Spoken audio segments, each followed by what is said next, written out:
Então tá, gente, uma alegria muito grande de poder conversar sobre um tema tão relevante. Talvez é um tema que existe um ambiente, alguns lugares em que a gente escuta mais, né? Talvez denominações específicas falem mais, talvez em religiões específicas se fale mais disso. Existem outras mais conservadoras, talvez eu diria, que a gente nem conversa muito sobre o tema.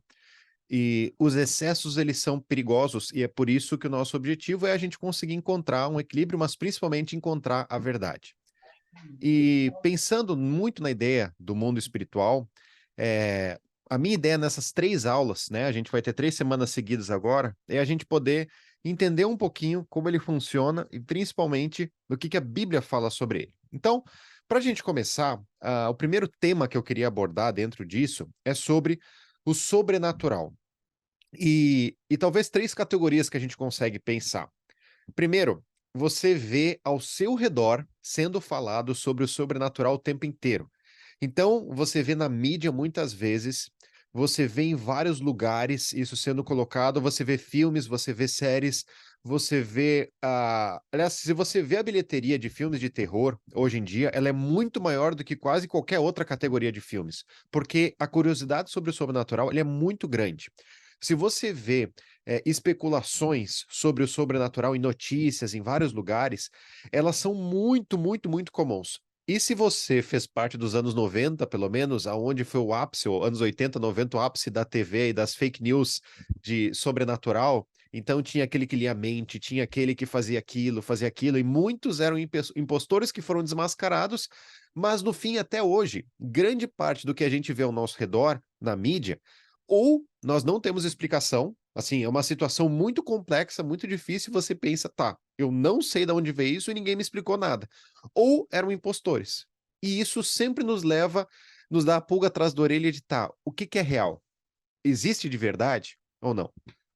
A segunda coisa é que quando a gente olha para nossa realidade, existem várias religiões. Existem religiões afro, das quais é o baixo espiritismo, algumas outras tendências também. Existem outras religiões também, como espiritismo, tudo mais, autoespiritismo, mas que também vão falando sobre vários aspectos do mundo espiritual de uma forma muito mais latente. O Rio Grande do Sul é o estado considerado no Brasil, que eu saiba até hoje, com mais número, né, do baixo espiritismo ou do candomblé ou alguma coisa nesse tom que lida muito com religiões afrodescendentes de alguma forma, mas principalmente se você vê nas suas esquinas de Porto Alegre, na região, você vai ver vários centros de macumba ou então em encruzilhadas, uma procissão, alguma coisa assim. Isso é comum no nosso meio, apesar de talvez pensar que em Salvador ou outros lugares tivesse mais, aqui nós temos muito mais. Então, é uma realidade que está no nosso meio, pelo menos esse tema.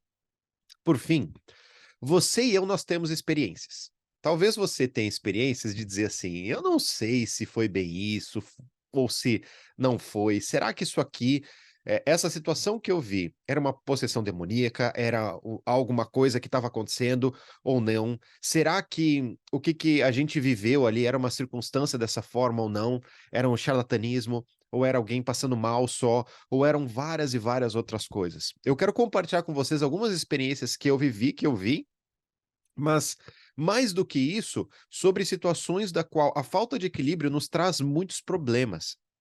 Mas a ideia das nossas experiências pessoais, por elas mesmas, nos trazem duas coisas. Primeiro, a gente não tem clareza. A gente muitas vezes não tem clareza por nós mesmos de, tá, isso é real, não é, isso vem de Deus, vem de Satanás, da onde que veio, o que que é isso que está aparecendo. E segundo, nos deixa sem direção. Então, no fim, eu não sei para onde eu vou. E por que que é tão importante a gente falar isso hoje? Eu não sei se vocês acompanham no YouTube, mas um dos vários canais hoje que tem se falado no YouTube se chama Spook Houses, que é as casas mal assombradas, né?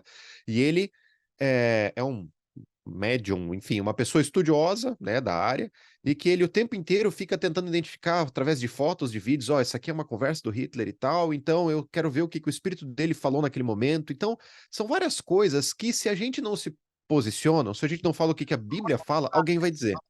E o perigo de alguém dizer é que a pessoa provavelmente não vai partir da clareza que a Bíblia traz e nem da direção que a Bíblia aponta. Por isso, esse tema é tão relevante da gente entrar.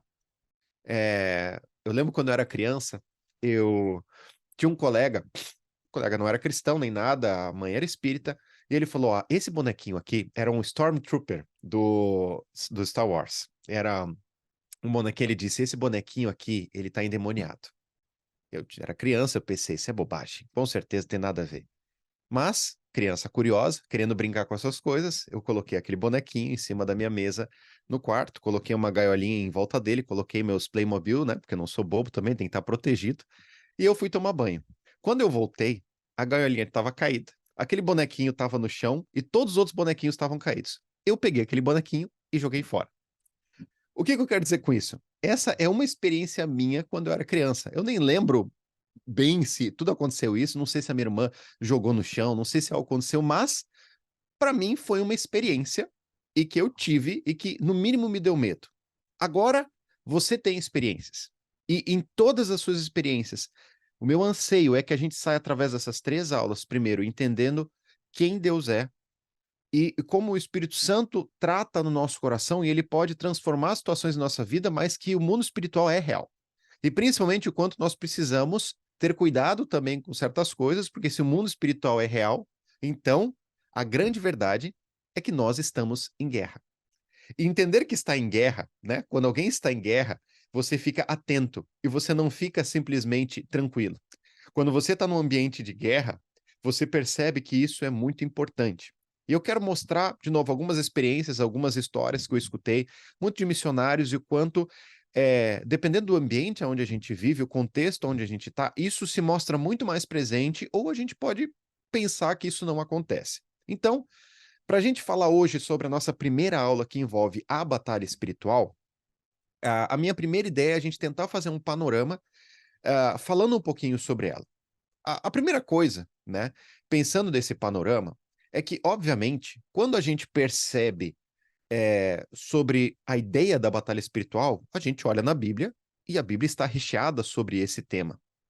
Se a Bíblia está recheada sobre esse tema, então quer dizer que naquela época os discípulos tinham isso muito claro.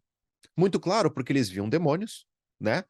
Tomando posse das pessoas, eles viam Jesus libertando essas pessoas dessas prisões ou dessas situações, então o mundo espiritual não era uma dúvida naquela época. Nem no contexto do primeiro século isso era uma dúvida. Mas, ao passar do tempo, várias situações foram acontecendo. E aí nós chegamos um pouco mais na era moderna, e eu quero talvez compartilhar com vocês, basicamente, do século XX em diante, né, de 1900 em diante. E quando esse movimento de batalha espiritual começou a ser mais repercutido no nosso meio e chegou até nós. Tanto que cada um sabe, ou pelo menos já ouviu esse termo, mesmo que não entenda muito mais. Mas talvez a descrição mais simples sobre batalha espiritual, ela se remete à luta da igreja e Cristo contra Satanás e seus demônios. Se você colocar no Google agora batalha espiritual, imagens, é isso que vai aparecer, porque essa é a explicação mais simples que a gente pode ter. Só que tudo isso, talvez esse termo, ele começou a ser usado por James Fraser, que foi um missionário que chegou na China no início, né, do século XX, então lá para 1900, 1900 e pouco, e naquele lugar ele se deparou com tribos que se envolviam muito com misticismo e com muitas coisas ocultas. E o que ele, na verdade, começou a fazer era tentar dar vozes de comando para Satanás para que ele saísse. Então, é aquela ideia do tá amarrado, sai daqui, alguma coisa assim. E ele mais ou menos foi, a história diz que ele foi testando coisas que funcionavam e coisas que não funcionavam. E aí, através disso, alguns anos depois, em 1950, foi escrita uma biografia dele em que foi colocado essas histórias e, através disso, essa ideia, então, foi repercutida. Mas toda ideia repercutida ao longo do tempo, em geral, também ela vai sendo distorcida e o que nem era claro fica menos claro ainda. E aí a gente começa nas ideias que foram se passando a partir de 1950. Em primeiro lugar, os carismáticos. A ideia deles é que haviam demônios agressivos ao nosso redor. Por trás de cada árvore, em cada situação, existem demônios perigosos, agressivos. Então, tudo precisa ser expulsado, expurgado de alguma forma. E uma pessoa muito envolvida nesse movimento e muito forte nesse movimento é o Benny Hinn. Provavelmente, se vocês já ouviram falar, ele acho que agora não está mais tão nativa, mas por muitos anos ele vinha até o Brasil também, então ele tinha aquelas frases, né, bem típicas do fire, touch, e eram coisas que ele expulsava e tirava, e as pessoas caíam, e várias coisas aconteciam. Então, o carismático, pelo menos no início, né, dessa caminhada, ele tinha tudo como muito visual. Se o mundo espiritual é real, então ele precisa aparecer aqui no mundo real também, no mundo físico, para que nós percebamos isso. Terceira vertente ou caminhar disso, são os dispensacionalistas, aonde eles começaram a ter uma ideia um pouco mais conservadora, que é a ideia da oração pelos oprimidos. Então, puxa, uma pessoa que está sofrendo, que tem uma doença, que tem uma situação, talvez tenha algum toque de pecado, uma ação de Satanás, mas nós oramos para que Deus possa, de alguma forma, cuidar dela, libertá-la, e esse era o caminhar daquela época também. Uma outra vertente é a vertente mais moderada, talvez evangélicos mais moderados, que eles muitas vezes não agiam como a ideia de expulsão ou essa percepção tão real dos demônios ao nosso redor, mas sim eles explicavam a verdade, né? Era o conhecimento pela fé e pela verdade, através disso ia se desenvolvendo a compreensão, né? O que eu sei me protege do que eu não vejo. Então, eu vou saber mais para ser protegido também por isso. Dando sequência, nós chegamos nos carismáticos modernos. E aqui a gente começa a ver algumas frases que, se hoje você pesquisa sobre batalha espiritual, você vai escutar esses termos, que são os espíritos territoriais, né? Então, existem espíritos em determinados lugares, e nesses determinados lugares eles atingem determinadas formas, né? Então, esse aqui oprime a pessoa numa doença, esse aqui oprime em outras coisas, esse aqui oprime as finanças da pessoa. Então, os demônios agem em situações específicas. Bem como eles se falavam muito de quebra de maldições hereditárias. Por exemplo, na sua família houve um avô que ele era de uma religião afro e ou ele era satanista ou tinha uma outra vertente, e aí ele então traz para toda a sua família essa situação, e você precisa quebrar essa maldição em algum lugar, senão, mesmo que você nunca tenha vivido, de alguma forma, isso pode espirrar em ti. E por fim, a ideia do AD 2000, né? Há cerca de 30, 40 anos atrás, foi um movimento em que uniu praticamente a igreja e formou a igreja evangélica nesse movimento em uníssono para entender um pouquinho de missões mundiais, alguns temas relevantes, e muito do que foi passado disso foi chegando um pouco além, principalmente na questão da batalha espiritual, nessa ideia de mapeamento espiritual, né? Na ideia de assim, puxa, esse espírito ele tem atingido essa região, ou esse demônio tem atingido este local, então tudo isso precisa ser cuidado.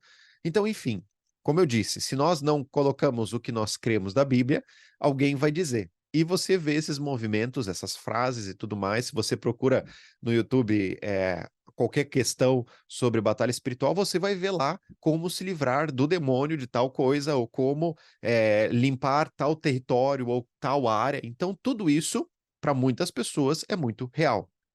Mas em geral, e aí eu quero dizer isso com muito cuidado, em geral, quanto menos você vê uma Bíblia sendo lida numa explicação, menos verdadeiro aquilo se torna. Você vai ver em movimentos pessoas que falam com muita seriedade, aparentemente com muito conhecimento, mas a pessoa não abre a Bíblia. Ou ela abre muito pouco. Tenha cuidado. Porque se a Bíblia é a palavra de Deus e ele é aquele quem governa tudo e todos, eu preciso, no mínimo, levar ela como a base principal, acima de qualquer outro tema. Então, pensando em tudo isso, esses são os movimentos que nós temos até aqui. Talvez a grande questão e a grande pergunta desta primeira aula é: em qual lado que você está? Na batalha espiritual, ou entendimento sobre a batalha espiritual, eu entendo que tem dois extremos. Primeiro, é nós entendermos que ela é uma realidade em tudo. Só que o extremo disso quer dizer que, se você está resfriado, é porque você está dando lugar a diabo. E se você está resfriado, você tem que repreender esse resfriado. Se você bateu o carro, é porque existe um demônio atingindo a sua vida nessa área. Você tem cedido o espaço. Se você está com problema no casamento, existe um demônio que está afetando o teu casamento. E você começa a demonizar ou simplesmente colocar circunstâncias espirituais em tudo. O problema disso é que nem tudo é, e quando for, você não vai saber. Então, o extremo de colocar isso em tudo é que você está repreendendo pessoas, circunstâncias, situações, às vezes até que querem te ajudar, mas por discordarem de ti, não, isso aqui com certeza é uma ação do inimigo para me derrubar. E às vezes é uma pessoa, um amigo que quer te ajudar a crescer em alguma área, não, isso aqui não pode ser. O outro extremo, e aí eu posso dizer que talvez dos batistinhas, né, nossos de carteirinha, é o nosso, talvez, maior utilização, que é o mito. Que a gente sempre vai ter uma explicação clara sobre alguma coisa que aconteceu. A pessoa diz, não, eu vi que tal pessoa caiu no chão, é ataque epilético, com certeza. Não, eu vi, a pessoa estava espumando. Não, tá com raiva, entendeu? Não, mas eu vi tal situação, aconteceu. Não, mas isso tem uma explicação empírica, certamente. E você começa a desmistificar qualquer circunstância. O problema disso é que se a batalha espiritual ela é real, você está deixando de levá-la em consideração. Por isso, o meu objetivo nessa primeira aula é a gente entender a realidade da batalha espiritual. E não para nenhum extremo, mas a gente entender o que, que a Bíblia fala dela de fato. Então, pensando nisso, nós vamos entrar hoje em um texto, e esse texto vai ser a nossa base para a gente poder construir a nossa primeira aula, e talvez Efésios vai ser o principal material que eu vou usar ali, Efésios 6, para a gente talvez compor essa ideia da batalha espiritual nessa primeira aula, como nós entendemos ou como nós precisamos vê-la, e na segunda, quais são as armas que a gente tem, então, para lutar nessa batalha. Então, nesse primeiro ponto, olha o que diz Efésios capítulo 6, versículo 10 em diante. Finalmente, fortaleçam-se no Senhor e no seu forte poder. Vistam toda a armadura de Deus, para poderem ficar firmes contra as ciladas do diabo. Pois a nossa luta não é contra seres humanos, mas contra os poderes e autoridades, contra os dominadores desse mundo de trevas, contra as forças espirituais do mal nas regiões celestes. Olha só, puxa, eu nem achei que era tão real, mas esse texto aqui, ele fala de algo muito real. Paulo, quando ele escreve isso, ele estava num contexto de prisão. Ele estava preso por conta do amor de Cristo, por conta de compartilhar Cristo. Para Paulo, ele não tinha dúvida nenhuma de que a batalha espiritual estava acontecendo. Porque ele estava preso não por matar alguém, não por machucar alguém. Aliás, quando ele fazia isso, ele estava livre. Agora, quando ele estava proclamando o amor de Jesus, ele estava preso. Então, dizendo, isto é real. Entendam que a batalha espiritual é real. 3 características dentro disso. Primeiro, a Bíblia ela afirma diversas vezes sobre a realidade do mundo espiritual, tratando do céu, do inferno, dos anjos, dos demônios, de Deus, Satanás, enfim, de tudo isso. A Bíblia fala disso como uma realidade. Segundo, não são situações que estão aquém a nós.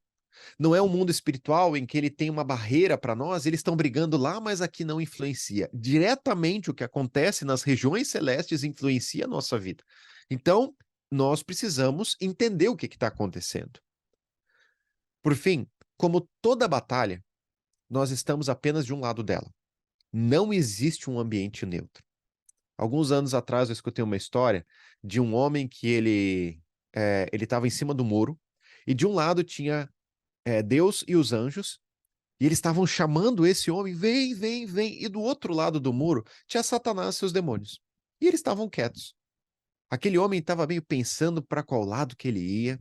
Ele olhava para o lado de Deus, ele estava falando, vem, vem para cá, vem para cá. E do outro lado, Satanás e os demônios quietos, bem tranquilos. Até que ele, morrendo de curiosidade, perguntou, mas Satanás, por que que vocês não estão nem se importando? E Satanás responde, é bem simples, o muro é meu.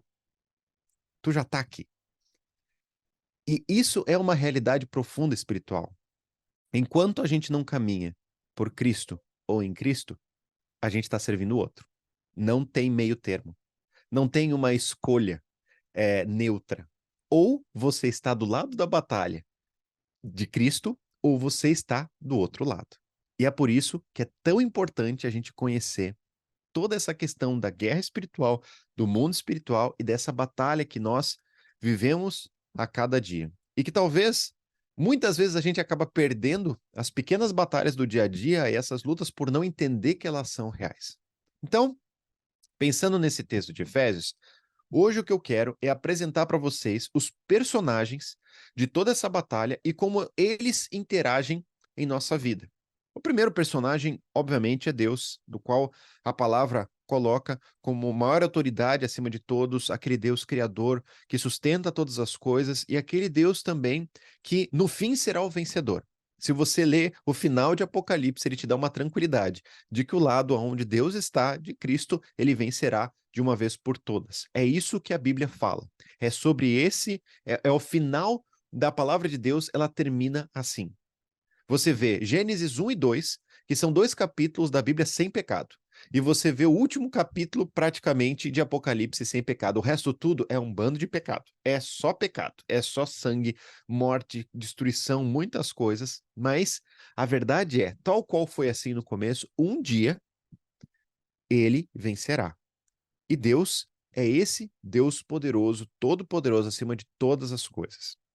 Agora, para nós entendermos os outros participantes dessa batalha, a gente vai precisar entender um pouquinho mais de cada um desses estudos, e é por isso que eu quero ir conversando com vocês através de bastante texto bíblico, tá? Eu vou passar para vocês isso, mas para mim é muito importante que vocês entendam que isso não é o Samuel conjecturando ideias, ou não somos nós pensando sobre outros pensadores, mas é a palavra de Deus sendo lida como palavra de Deus.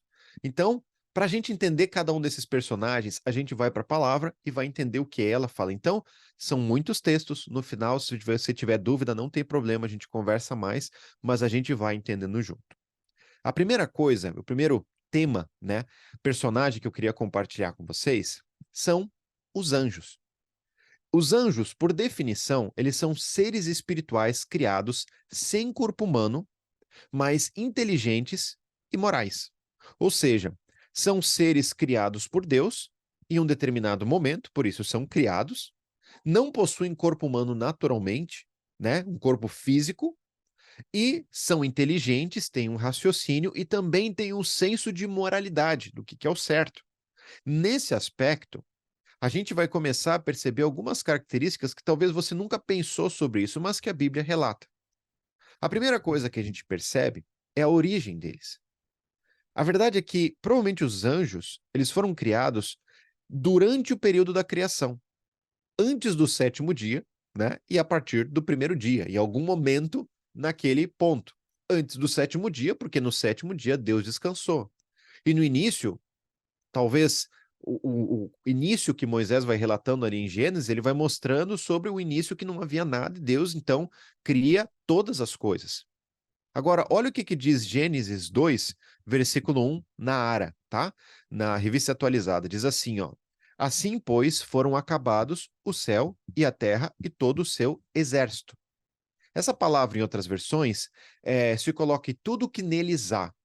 Mas talvez a maior vertente que a gente consegue entender de tudo isso é o que tudo que neles há é que toda a composição celestial, ela provavelmente foi criada também naquele momento. Então, se foi criada, não é igual a Deus, está abaixo de Deus, certo? Como nós também fomos criados. Então, pensando nisso, Deus cria todo esse aspecto espiritual, né, esse mundo espiritual, bem como cria todo o mundo físico que está ao nosso redor. Como seres espirituais, os anjos, eles se manifestam para as pessoas em alguns momentos específicos de forma física. Sejam como pessoas humanas, de carne e osso, e se você vê a história de Abraão e de Ló, você vê Ló em Sodoma e Gomorra, e aonde ele recebe anjos, pessoas que estão ali, e eles, tanto que eles são homens, que o povo era tão devasso naquela região que dizia, nós queremos dormir com esses homens, então eles relatam exatamente sobre isso, então nós estamos vendo pessoas, de alguma forma, dessa maneira, interagindo ali. A segunda coisa é que, no meio de tudo isso, a gente vai perceber que tem alguns momentos em que a Bíblia relata outras formas desses anjos. E pensando em outras formas desses anjos, quer dizer que nem sempre a forma que eu gostaria de ver, ou que eu vi no filme, ou que eu vi numa imagem, é a melhor forma, ou a melhor representação de como um anjo ele se apresenta ou ele se representa. Olha só, primeiro Lucas capítulo 1, versículo 11. Olha o que ele diz ali. Então um anjo do Senhor apareceu a Zacarias, à direita do altar de incenso. Quando Zacarias o viu, perturbou-se e foi dominado pelo medo. Mas o anjo lhe disse: Não tenha medo, Zacarias. A sua oração foi ouvida. Isabel, sua mulher, dará a você um filho e você lhe dará o nome de João. Beleza, esse é o relato do nascimento de João Batista, ou a predição do nascimento de João Batista. Só que quando a gente vê isso, por que Zacarias tem medo? Assim, obviamente, anjos não aparecem todos os dias, e certamente era uma figura muito poderosa na sua frente, para que ele tivesse medo. A reação não era, puxa, que legal, eu tô vendo um anjo. A reação dele não foi alegre, empolgada, foi de medo. Agora, olha outro relato que diz em Apocalipse 4:8, talvez de uma categoria de anjos que são os seres viventes. Olha o que diz lá, versículo 8. Cada um deles tinha 6 asas e eram cheios de olhos, tanto ao redor como por baixo das asas. Dia e noite repetem sem cessar: Santo, Santo, Santo é o Senhor, o Deus Todo-Poderoso, que era, que é e que há de vir. Quando você pensa em anjo, qual a imagem que te vem na mente? Talvez para mim a imagem que sempre vem na mente é a que você está vendo na tela da esquerda, certo? Aquelas asinhas, cabelinho bonitinho, com certeza é anjo europeu. A gente sempre pensa Jesus e anjo europeu, né? É esse padrãozinho. Não, com certeza tem uma aureolazinha ali, tá tudo bonitinho. Mas quando a Bíblia descreve os anjos na sua plenitude ou na sua magnitude, é o retrato da direita. O que quer dizer com isso que não são seres dos quais nós precisamos ter medo, mas são seres profundamente poderosos. Não são seres dos quais Deus inibe a sua atenção para conosco, mas são seres dos quais a gente precisa, no mínimo, de respeito. Então, no meio de tudo isso, você vai ver os anjos, durante a palavra de Deus, se revelando de muitas formas. E talvez a primeira pergunta que a gente pode falar é por que então eu não vejo anjo hoje em dia? Por que eles não aparecem tanto? Tenho tanta conta para pagar, tanta coisa para resolver, tantas dúvidas na minha vida, por que o anjo do Senhor não desce e se revela? Porque a própria Bíblia mesmo diz que o conteúdo que Deus tinha para passar de mensagem para a gente já está na palavra dele.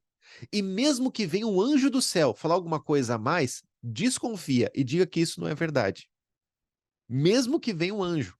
Gálatas diz isso no capítulo 1. Apocalipse, no final, diz isso também sobre qualquer um que acrescentar. Mas, então, esse é o cuidado. Deus não precisa mais que apareçam anjos ou trazer anjos fisicamente ao nosso meio, porque a palavra dele já está completa com tudo que a gente precisa saber. E isso faz com que a nossa vida com Deus ela seja muito uma caminhada de fé. Mas isso mostra que a palavra dele está completa. Ele não precisa aparecer. E se aparecer, desconfie. E esse ponto de desconfiar quer dizer que no final dos tempos haverão aqueles que parecerão redentores, que parecerão salvadores, que parecerão anjos de luz, mas não são. Por isso, o nosso cuidado de entender que a batalha espiritual é real. Muito bem. Os anjos, eles têm categorias diferentes, e você vai ver isso na Bíblia também. Em primeiro lugar, você vê uma categoria chamada arcanjo. E é como se esse fosse o supervisor de outros anjos, apesar de já adiantar para vocês que a Bíblia ela não entra em todos os meandros de cada um. Esse aqui tem uma asinha maior. Esse aqui ele canta mais bonito. Esse aqui ele faz isso, ele faz aquilo, e o seu trabalho ele faz tanto tempo. A Bíblia descreve situações específicas e dali nós vamos conseguir encontrar algumas categorias. Então olha o que diz Judas, versículo 9.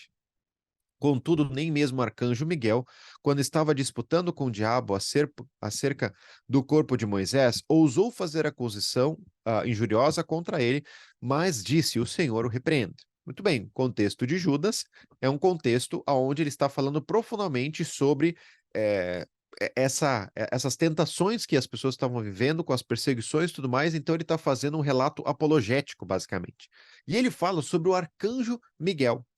Miguel é o único, é um dos únicos que aparece o seu nome na Bíblia, né, um anjo, e que ele é o único chamado de arcanjo. Então, nós não sabemos tudo o que envolve as suas atribuições, mas sabemos que é alguém de respeito nas regiões celestiais. Segundo, são os querubins. Olha o que diz Gênesis 3:24, logo depois, aonde o próprio Deus expulsa, né, Adão e Eva do jardim do Éden. Depois de expulsar o homem, colocou a leste do jardim do Éden querubins e uma espada flamejante que se movia, guardando o caminho para a árvore da vida. Querubins foram naquele momento anjos protetores. Nós não sabemos se em todos os momentos os querubins são anjos protetores, mas nós sabemos que naquele momento isso aconteceu de fato. Então, é uma segunda categoria, é uma segunda circunstância no meio de tudo isso. Terceira característica, ou terceiro grupo, são os serafins. E eles a gente pode descrever lá em Isaías capítulo 6, versículo 2 e 3, que diz assim: acima deles estavam serafins, cada um deles tinha 6 asas, com 2 cobriu o rosto, com 2 cobriu os pés, e com 2 voavam, e proclamavam uns aos outros: Santo, Santo, Santo, é o Senhor dos exércitos, a terra inteira está cheia da sua glória.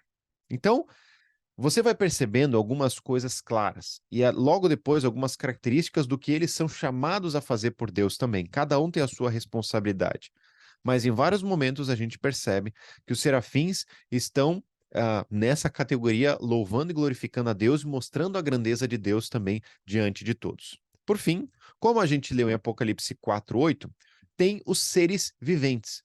Muitas vezes aparecendo na Bíblia, principalmente em Apocalipse, como formas de animais ou formas diferentes das nossas que a gente consiga conhecer. Então, até para você fazer uma imagem disso é diferente, porque a gente nunca viu esses seres ou esse formato. Então, pensando em tudo isso, talvez o nosso maior objetivo é entender que a batalha espiritual é real e que existem anjos que são o apoio de Deus em toda essa batalha, mas principalmente em todo o cuidado para conosco também, a nossa interação a cada dia.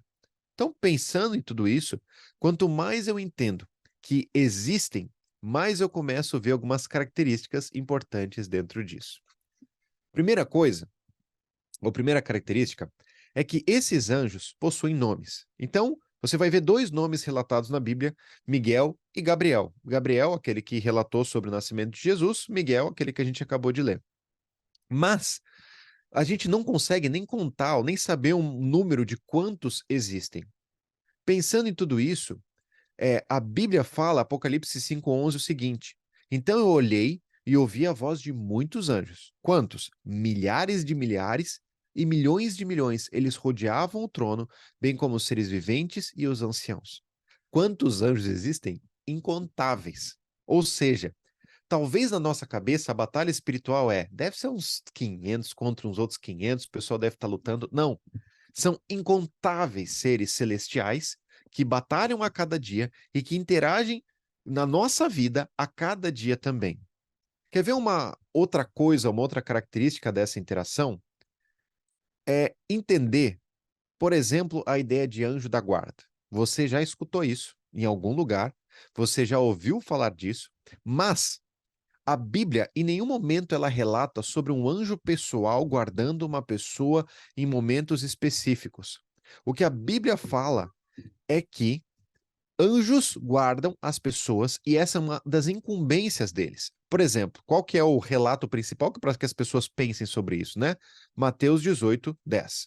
Cuidado para não desprezarem um só desses pequenininhos, quando Jesus está junto com uma criança e falando sobre isso. Pois eu digo que os anjos deles nos céus estão sempre vendo a face do meu Pai Celeste. Puxa, anjos deles? Então, eu devo ter um anjinho, e aí eu tenho que descobrir o nome do meu anjo da guarda e tudo mais. A Bíblia não fala sobre isso. O que a Bíblia fala é que sim, uma das responsabilidades dos anjos é também guardar os santos e proteger a cada um. Então, ser salvo por um anjo ou ter uma proteção celestial, isso de certa forma vai acontecer, como a gente encontra alguns relatos na Bíblia, mas não como algo pessoal, ou não como um pet, ou algo específico seu que você tem ali acesso em qualquer lugar. Por fim, para a gente terminar os anjos, a falar sobre eles são profundamente poderosos, como nós vimos, mas limitados. Então, o que a gente percebe em Salmo 8:5 tu fizeste um pouco menor do que os seres celestiais e o coroaste de glória e de honra. Aqui é uma descrição no Salmo sobre o homem, sobre nós mesmos. Então, são seres poderosos, mas limitados, porque também são criados. E por fim, eles servem como mensageiros, e é o que a gente vê na palavra de Deus. Em diversas vezes eles são os mensageiros de Deus para a sua palavra. Segundo, eles glorificam a Deus, sempre fizeram isso, fazem isso e para sempre farão. E por fim, eles servem as pessoas e servem a cada um de nós de acordo com as necessidades. Olha o que diz Hebreus 1,14. Os anjos não são todos eles espíritos ministradores enviados para servir aqueles que hão de herdar a salvação? Então, de certa forma, eles interagem no nosso dia a dia, no meio dessa batalha espiritual, em nosso favor, nos apoiando e nos ajudando. Muito bem. Vamos para o outro lado, então, dessa categoria. A ideia de Satanás e os seus demônios. A primeira definição que a gente pode ver, e eu vou falar de Satanás, entendendo que demônios são o seu exército, né? A categoria deles se descreve da seguinte forma: anjos maus que pecaram contra Deus e hoje continuamente praticam mal no mundo. Satanás é o líder da rebelião e os demônios, o seu exército. Então, todos foram anjos em um determinado momento, mas caíram. E ao caírem, desobedeceram a Deus e começaram a praticar más obras. Qual que é a origem deles? Satanás era um anjo querubim que ocupava uma posição privilegiada desde o início até que cedeu ao orgulho de querer ser igual a Deus. Então eu quero ler 2 textos com vocês, só para a gente ouvir um pouquinho disso. Em primeiro, Isaías 14, 12 até o 15. Olha o que diz esse texto. Como você caiu dos céus, ó estrela da manhã, filho da alvorada! Como foi atirado à terra, você que derrubava as nações. Você que dizia no seu coração: subirei aos céus, erguerei o meu trono acima das estrelas de Deus. Eu me assentarei no monte da Assembleia, no ponto mais elevado do Monte Santo. Subirei mais alto do que as altas nuvens, serei como o Altíssimo. Mas às profundezas do Sheol você será levado. Irá para o fundo do abismo. Isaías, ele vai fazendo uma relação sobre alguém que não parece simplesmente um rei ou simplesmente alguém terreno, mas sobre algo muito maior. E esse é um dos textos base para a gente entender, talvez, qual a definição de Satanás e o que houve com ele.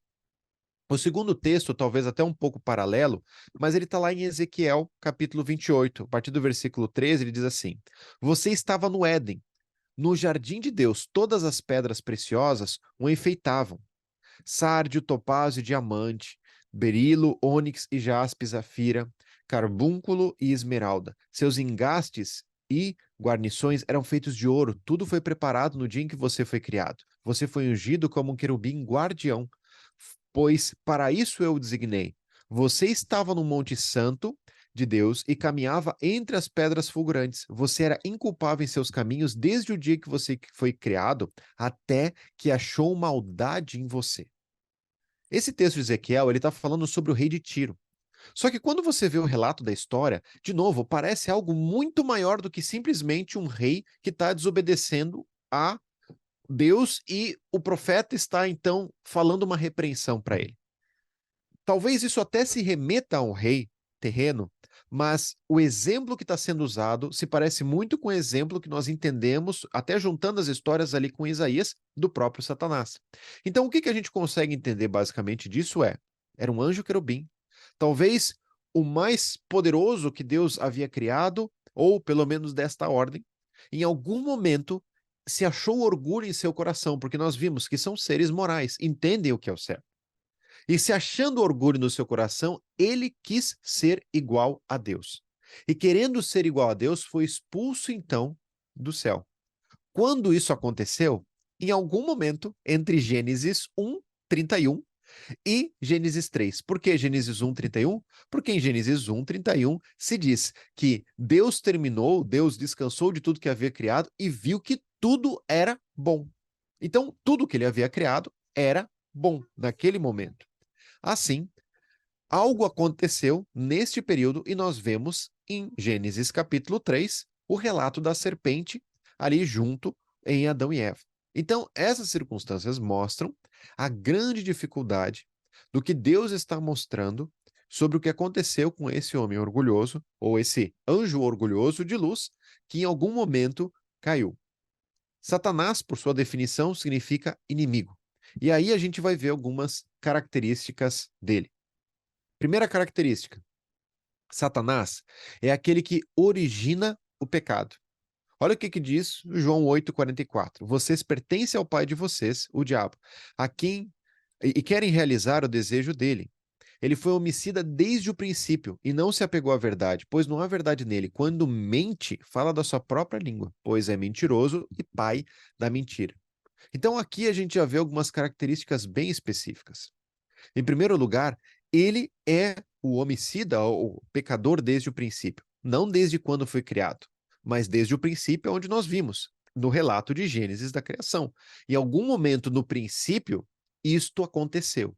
Esse relato de orgulho aconteceu. E se você parar para perceber, todos os nossos pecados, eles de alguma forma incorrem com uma linha de orgulho, com uma linha do anseio de ter, de fazer ou de ser algo que não é nosso. Então, no meio de tudo isso, nós revelamos exatamente o mesmo coração. O plano de Satanás, ele é muito simples. Sendo um inimigo de Deus, ele se opõe claramente a tudo o que Deus foi criado. Ou seja, o objetivo de Satanás e de seus demônios é destruir tudo o que Deus criou. Então, o que você vê em João 10:10 é o seguinte: o ladrão vem para matar, roubar e destruir. E é isso que Satanás quer fazer no meio dessa batalha na sua e na minha vida. Você quer ver as pessoas que têm passado ao nosso redor, pessoas com depressão, pessoas que pensam que a vida não vale mais a pena, pessoas que discutem e pessoas que acabam terminando com a sua própria vida. Matar, roubar e destruir. Satanás quer destruir tudo que você tem. Ele quer destruir a sua família, ele quer destruir o seu lar, ele quer roubar tudo que você possui, roubar sua alegria, roubar sua satisfação, roubar sua paz, sua tranquilidade e, por fim, ele quer terminar com a sua vida. Este é o relato do plano de Satanás: destruir tudo o que foi feito por Deus. E se somos de alguma forma a coroa da criação, ou os seres humanos são uma parte da criação especial, é o foco principal de destruição de Satanás. Satanás, na Bíblia, ele nos mostra que é o inimigo de Deus. E se você vê o relato de Jó, você vai ver isso da forma mais clara possível. Satanás chega até Deus, e ele chegando até Deus, então, ele quer pedir para tocar na vida de Jó. E Jó, então, era um homem de Deus que caminhava com Deus, e o que Deus diz é: você pode até aqui. Ou seja, apesar de ser um ser poderoso, é um ser completamente limitado. Lutero dizia que Satanás é o cão na coleira de Deus. Ele vai até onde Deus permite. E em toda a Bíblia, você vai ver exatamente isso. Em todos os relatos que a gente vê ao nosso redor, você vê exatamente isso. Satanás é limitado por Deus. Como é que funciona a atuação dele? A atuação de Satanás ao nosso redor, pensando em tudo isso, ela se dá talvez ao longo da história de muitas e muitas formas. Ou a ação dos demônios também, nós percebemos em muitas e muitas circunstâncias diferentes ao redor da palavra de Deus. Em primeiro lugar, se você olha lá no Antigo Testamento, você, depois de Gênesis 3, do relato de Satanás, ali propriamente dito, e esses relatos falando sobre essa queda e a história dele, algumas situações assim, você não vê relatos praticamente de pessoas possessas. Você vê poucos relatos, e um desses relatos está lá em 1 Samuel 16:23, que é quando Saul ele tinha uma grande dificuldade, da qual quando Davi tocava a harpa, ele acalmava. Olha o que diz 1 Samuel 16:23. Sempre que o espírito mandado por Deus se apoderava de Saul, Davi apanhava a sua harpa e tocava. Então Saul sentia alívio e melhorava, e o espírito maligno o deixava. Primeira coisa que a gente pensa, pera. O espírito maligno enviado por Deus, mas não era Satanás que fazia essas coisas?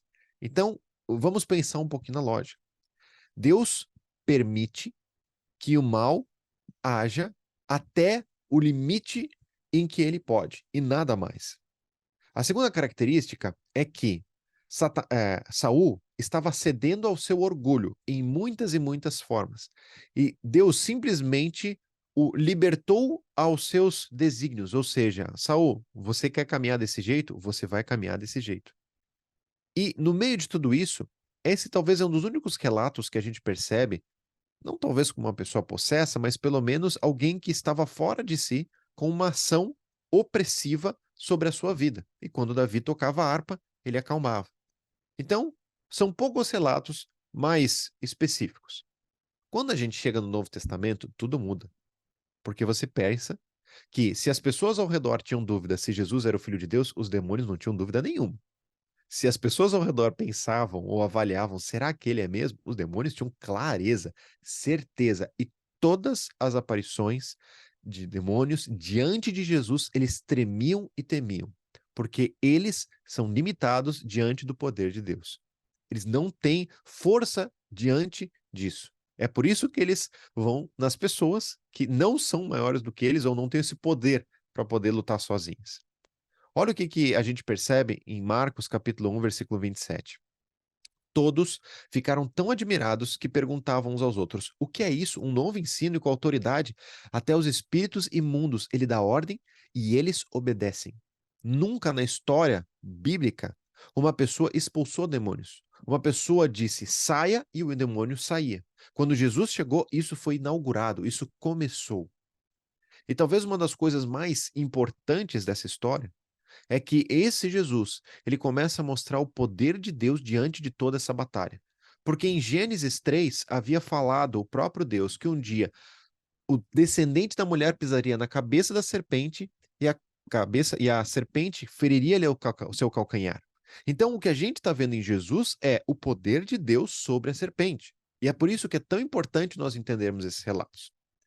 Atualmente, a forma que Satanás e os demônios agem é talvez uma das formas mais sutis que a gente percebe. 1 Pedro 5,8 fala que Satanás ele age como um leão, que ele anda ao derredor, tentando ver quem ele pode devorar. Agora, se você já viu o Discovery Channel, primeiro você vê que geralmente as leoas que caçam, mas você vai perceber uma coisa: o leão não mostra onde ele está. O leão ele caça todos desatentos. É sempre assim. Ele se abaixa na savana, ele vai se esgueirando e quando um animal ele está totalmente despreparado, ele vai lá e ataca. É assim que Satanás age. O que Satanás mais quer é que a gente entenda ou a gente chegue a acreditar que ele não existe.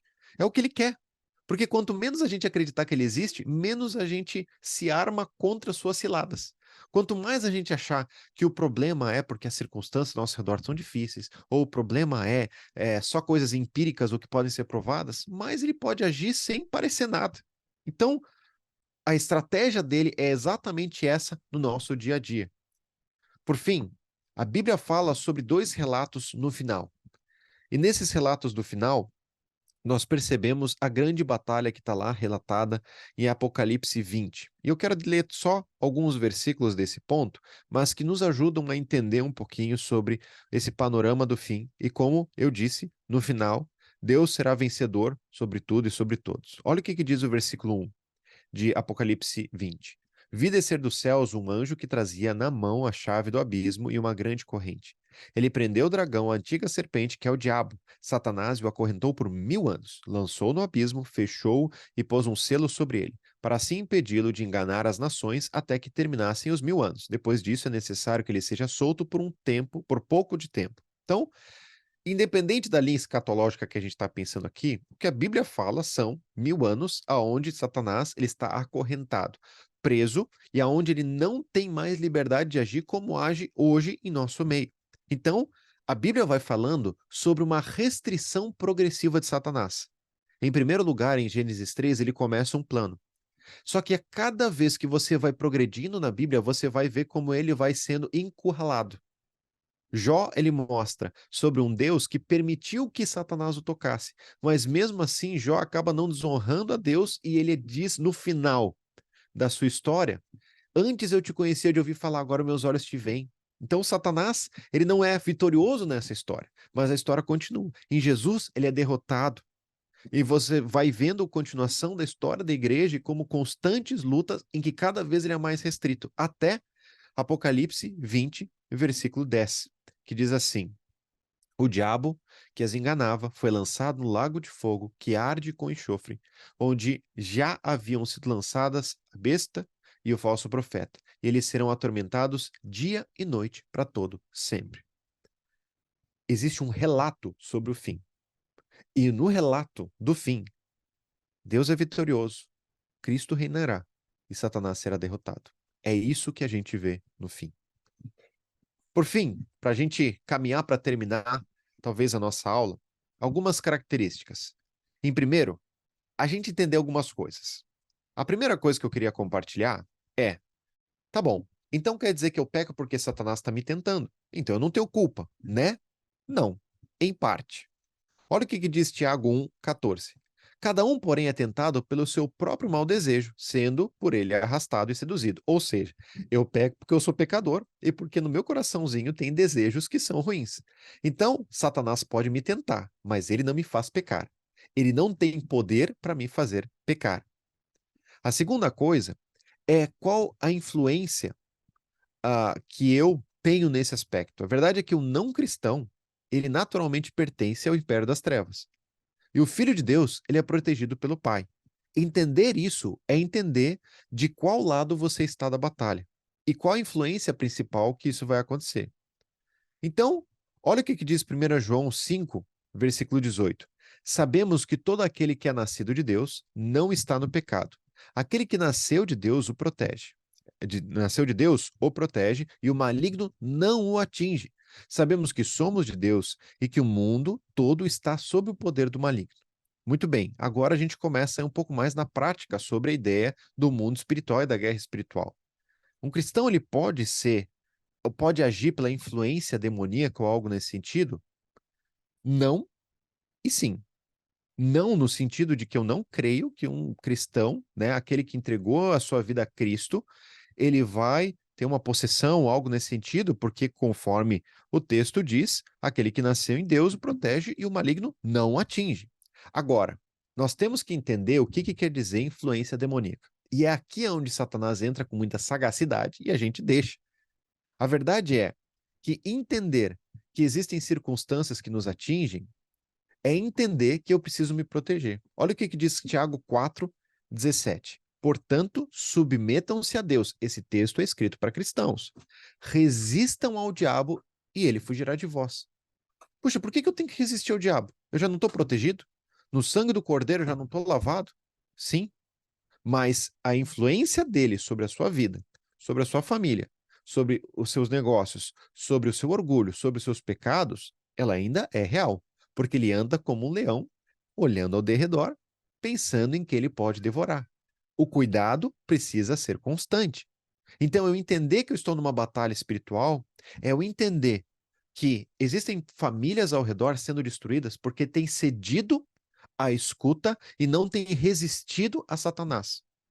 Pessoas que têm vivido dificuldades muito grandes com vícios, com devassidão em várias áreas, porque não têm atentado, não têm entendido que existe uma batalha acontecendo e que Satanás está fazendo gato e sapato com essa pessoa, mesmo que já tenha um dia entendido Jesus, mas como essa pessoa se afastou completamente ou não tem buscado a ele, tem cedido a essas ciladas. Então, não creio que Satanás possa tocar em um cristão, mas a influência, de certa forma, ela atinge o cristão e o cristão precisa estar protegido em Cristo e caminhando ao lado. Por isso, entender isso é entender que nem todo mal é demoníaco, nem toda doença, nem toda situação é porque você permitiu algo, mas também não é que todos não são. Eu preciso avaliar cada circunstância. Caminhando para o fim, a Bíblia fala sobre a autoridade do cristão concedida diante ou contra demônios e potestades. Olha o que diz em Lucas capítulo 9, versículo 1. Reunindo os 12, Jesus deu-lhes autoridade e poder para expulsar todos os demônios e curar doenças. Puxa, você percebe que hoje em dia a gente não tem autoridade para curar doenças. E muitas vezes Deus fala sobre a sua soberania, que Deus assim quis que aquela pessoa melhorasse ou não melhorasse, então nós entendemos a soberania de Deus. Mas você vai vendo relatos contínuos no Novo Testamento, em tudo isso, aonde no nome de Jesus existe essa libertação sobre alguma situação. Então, eu posso dizer para vocês que em todos os contextos que eu já vi, o contexto em que eu mais vi coisas espirituais ou ouvi falar sobre batalha espiritual foi um contexto de missões, muito mais do que uma igreja aqui no nosso meio. Porque nesses lugares geralmente tem tribos profundamente entregues a coisas obscuras. Não chegou Jesus ainda, e quando ele chega, existe uma batalha espiritual grande. Eu lembro de um relato de um missionário, acho que da MEAP, que ele foi compartilhando que era numa ilha ribeirinha, aonde eles faziam uma capelinha ali, e que teve uma vez em que ele estava indo para casa e ele começou a escutar vozes, vozes graves dizendo: sai daqui, não tem que estar aqui, você não é bem-vindo, esse é o nosso lugar, aqui é o nosso lugar. E ele orou repreendendo diante de Deus aquela situação até que aquilo parasse. É como se ele visse no meio da floresta vultos e, sabe, uma opressão grande. Eu acredito que isso seja real. Por quê? Porque lá faz muito sentido que nenhum missionário, pensando no mundo espiritual do mal, que o missionário não entre ali, porque é uma batalha que a princípio já estava vencida e agora está sendo perdida. Então, nesse contexto é real. Agora, muito cuidado para a gente, aonde a gente possa perceber igrejas ou ambientes no nosso meio que praticamente buscam essas situações. O problema de buscar as situações é que nós vamos entender que Satanás, ele é poderoso. E aí eu quero caminhar para o fim com esse relato que está lá em Marcos, capítulo 9, a partir do versículo 17. E aí a gente já vai encerrando a nossa aula logo mais. Marcos 9, a partir do versículo 17. Eu quero ler alguns textos que diz assim: Um homem, no meio da multidão, respondeu: Mestre, eu te trouxe o meu filho que está com o espírito que o impede de falar. Onde quer que o apanhe, joga-o no chão, e ele espuma pela boca, arranja os dentes e fica rígido. Pedi aos seus discípulos que o expulsassem o espírito, mas eles não conseguiram. Olha o versículo 25. Quando Jesus viu que uma multidão estava se ajuntando, repreendeu o espírito imundo, dizendo: Espírito mudo e surdo, eu ordeno que o deixe e nunca mais entre nele. Olha o versículo 28 em diante. Depois de Jesus ter entrado em casa, seus discípulos lhe perguntaram em particular: Por que não conseguimos expulsá-lo? Ele respondeu: Essa espécie só sai com jejum e oração. O que ele está dizendo ali é: não menosprezem o poder de Satanás. Porque a minha força, a força de Deus, a força de Cristo, ela não é a mesma força que você vai ter diante dessas potestades. Nós somos fracos. O que nos garante vitória é Ele, não nós. Então você vai perceber até outro relato depois em Atos, que a gente pode falar depois, em que as pessoas buscaram endemoniados para tentar resolver e eles apanharam e foram perseguidos por isso. Então, nós precisamos entender que Satanás é limitado. Diante do poder de Deus, ele não tem forças. Um dia ele será plenamente derrotado. Mas que nós, sem Deus, somos fracos. Nós somos fortalecidos por ele e apenas por ele. Para terminar, talvez a sua realidade até aqui, da batalha espiritual, era de um mito ou de extrema realidade. Minha ideia é que a gente possa entender diante da Bíblia os personagens e que existe uma batalha acontecendo, mas que não é um extremo nem outro. A ideia de conhecimento do mal é importante, tanto quanto a conhecimento ou a compreensão do bem, que existe um Deus, um Jesus poderoso. E agora, na próxima aula, a gente vai entender como nós lutamos nessa batalha espiritual, ou quais são as armas que nós lutamos. Porque a verdade é que numa guerra física ou numa batalha física, você usa espadas, armas e tudo que é físico. Numa batalha espiritual, não adianta essas armas. Então, você vai precisar usar outro tipo de armas, porque a nossa guerra não é contra carne e sangue, mas contra poderes e potestades. Então, você não está guerreando com a pessoa, o seu vizinho que é chato, ou com uma pessoa que você encontra na rua e fala: Isso aqui está destruindo a minha vida. Não são eles, mas são poderes e potestades do qual você não vê. E é por isso que são tão importantes essa luta. Beleza? Quero encerrar aqui nossa primeira aula. E aí, com esse encerrar aqui do nosso primeiro momento, eu quero deixar agora um tempinho também para vocês poderem